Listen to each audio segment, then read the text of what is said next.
Sir ఓట్ల సౌర్యం heat Rahul Jagan అడగాల. అదే ఇప్పుడు ఓట్ల దొంగతనం నిన్న మనం చూసాం, చాలా ఘోరంగా 60 లక్ష మనల్ని ఈ విషయంలో ప్రత్యేకించి ఫాలో అవుతున్నారు కూడా. ఓట్ల దొంగతనం జరిగింది అని అంత పెద్ద ఆరోపణ వస్తే ఎన్నికల సంఘము బాధ్యతగా జవాబు చెప్పడానికి బదులు పార్లమెంట్ సభ్యులను రావద్దంటే ఏంటండి?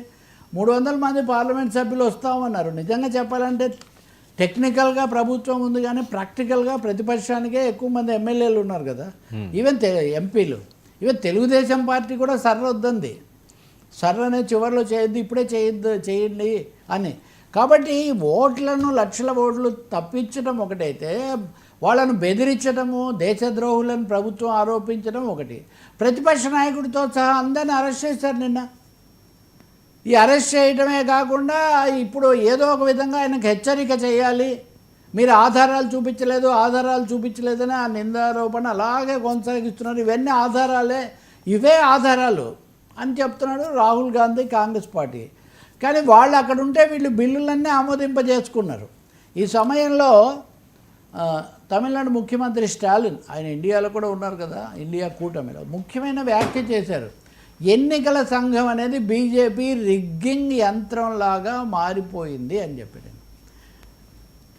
అది ఎన్నికల నిర్వహణకు సంబంధించిన యంత్రాంగంగా కాకుండా మోదీ గారి రిగ్గింగ్ యంత్రం, ఎన్నికల ఓట్ల రిగ్గింగ్ చేస్తున్నారు వీళ్ళు అనే తీవ్రమైన ఆరోపణ చేశారు.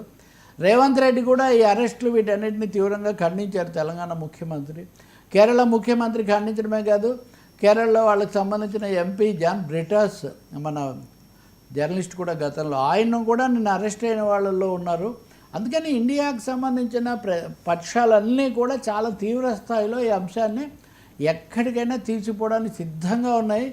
మీరు కనుక నేషనల్ మీడియా చూస్తే, జాతీయ మీడియా పేజీలు ఈ సమాచారం కనిపిస్తుంది. బీబీసీ కూడా దీని మీద స్టోరీ చేసింది. వాళ్ళు ఏమన్నారంటే, ఈ ఎక్సర్సైజ్ అంతా, ఈ కసరత్తు అంతా మేము తప్పు ఓట్లు, రాంగ్ ఓట్లు తీసేయడానికి చేసామన్నారు కదా, ఇప్పుడు కూడా ఉన్నాయి అని బీబీసీ స్టోరీ. బీహార్లో ఇప్పటికి కూడా మీరు ఇంత చేసి మీరు ప్రకటించిన దాంట్లో కూడా తప్పుడు ఓట్లు ఉన్నాయని చెప్పడానికి మాకు సాక్ష్యాధారాలు ఇదిగో అని వాళ్ళు ప్రకటించారు.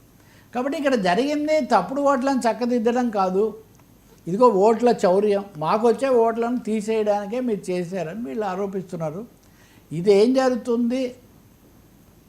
ఏదైనా ఎన్నికల సంఘం విఘ్నత ప్రదర్శిస్తుందా?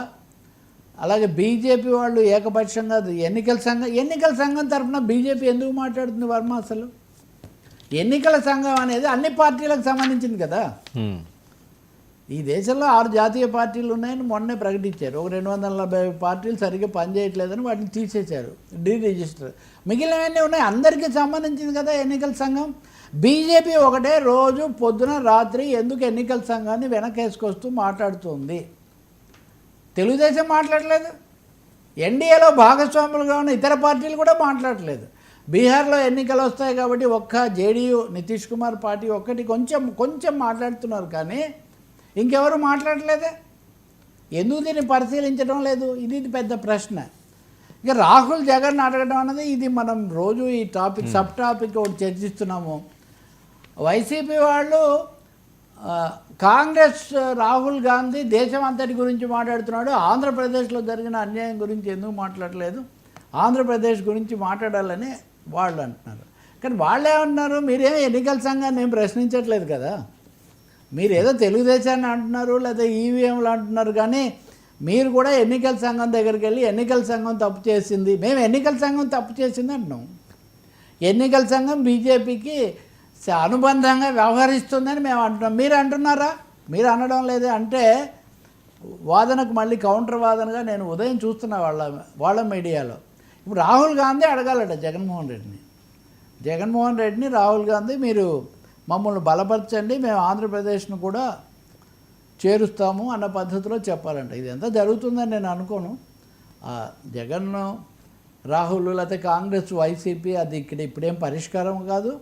రెండవది బీజేపీని వదిలిపెట్టి వైసీపీ ఇప్పటికిప్పుడు ఇటువైపు మారుతుందా అన్నది కూడా మనమేమి చెప్పగలిగింది లేదు. ఇది ఏపీ స్పెషల్ అంటే కాంగ్రెస్తో విభేదం పెట్టుకుంటూ వచ్చిన తర్వాత ఇంకా అది ఆలోచనే ఉండదు కదా సార్. మంచి అయినా చెడ్డానికి సార్ బీజేపీతో ఇప్పుడు ఎంతమందికి ఎన్ని జరగలేదు సార్. ఇప్పుడు చంద్రబాబు గారే గత ఎన్నికల్లో ధర్మయుద్ధము మోదీని అని మాట్లాడి ఇప్పుడు ఆయనతో కలిసి మోదీకి ఆయన జగన్మోహన్ రెడ్డి గారి పరిస్థితి వేరు కదండి. చూడాలి చాలా విభేదించి కొత్తగా పార్టీ పెట్టి అదంతా నిజమే. కానీ అప్పుడు కాంగ్రెస్ ఎందుకు అనాలి? అప్పుడు కాంగ్రెస్ ఇక్కడ మాట్లాడలేదు అంటే ఇప్పుడు వైసీపీ ఈవీఎంల వల్ల ఓడిపోయిందని రాహుల్ గాంధీ చెప్పాలి. ఇప్పుడు ఆయన అది ఎలా జరుగుతుంది? అది సాధ్యమా? రెండవది మీరు ఒకటి గుర్తించండి, నేను నిన్న కూడా ఇది చెప్తున్నా, మన విమర్శనాత్మకంగా వినేవాళ్ళు కూడా వినాల్సిన అవసరం ఉంది. ఈవీఎంలు వాటిలో మాయ జరిగిందని చెప్పడం వేరు, ఎన్నికల సంఘం యొక్క పద్ధతులు, ఓట్ల చేర్పింపు, ఓట్ల తొలగింపు, ఓట్ల చౌర్యం ఇది వేరు. ఇది వేరే స్టేజ్, అది వేరే స్టేజ్. ఈ రెండు ఒకటే అనుకుంటే కూడా కాదు. ఇప్పుడు ఎన్నికల వ్యవస్థకు సంబంధించింది ఈసీ సమస్య. దాన్ని ప్రతిపక్షాలు బహిరంగంగా లోక్సభలో సవాల్ చేస్తున్నాయి, సుప్రీంకోర్టులో వెళ్తున్నాయి, ఈవెన్ ధర్నా కూడా చేస్తున్నాయి.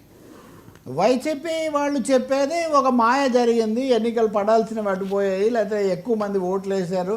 ఒక్కటే, రెండిట్లో కామన్ ఫ్యాక్టర్ ఒకటే, చివరి గంటలో ఎక్కువ ఓట్లు భారీగా వేశారన్నది ఒకటే కామన్ ఫ్యాక్టర్. అది పులివెందుల్లో కూడా జరుగుతుందో మనం ఇప్పుడు చూడాలి. పులివెందుల్లో ఒంటిమెట్లో జరిగే స్థానంలో కూడా ఏం జరుగుతుంది చివరిలో మనం చూడాలి. కాకపోతే ఇది ఎన్నికల సంఘం కాదు, ఇది రాష్ట్ర ఎన్నికల సంఘమే. సార్, పాకిస్తాన్ మునీర్కి అనిపించి ప్రేలాపనల వెనుక